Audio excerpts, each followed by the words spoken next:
तर आपल्याकडून दादा हडपसरून आलेले आहेत. तर त्यांचा एक मोबाईल आपण रिपेअर केला आहे. तुम्ही बघू शकता OnePlus 70 मोबाईल आहे. तर याचा प्रॉब्लेम जो होता तर दादाने ज्यावेळेस माझ्याकडे आणला होता तर डेड कंडिशनमध्ये होता. तर दादाने आधी पण कुठं मोबाईल एक ठिकाणी दाखवलेला आहे, तर 10-15 मिनिट चालला, नंतर बंद झालेला आहे.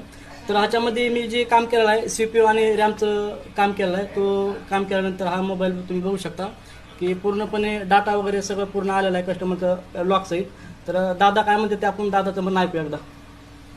मी ह्यांचे ॲक्च्युली 2 रील बघून आलो होतो OnePlus 70च्या. इथे आल्यानंतर माझा OnePlus 70 पूर्णपणे डेड होता. त्यानंतर 70चं CPU रॅमचं काम केलेलं आहे त्यांनी, आणि मोबाईल चालू झाल्यानंतर स्पीकर वगैरे सगळं चेक केलेलं आहे, सगळं व्यवस्थित चालत आहे आणि डेटा पण चालत आहे. मी एका ठिकाणी मोबाईल दाखवला होता, तिथं मदरबोर्ड चेंज करायचा मला सांगितलं होतं, जवळजवळ 22,000 रुपये खर्च, आणि इथं कमी दरात माझ्याकडनं मी ज्ञानेश्वर सरांकडनं करून घेतलेला आहे. थँक्यू.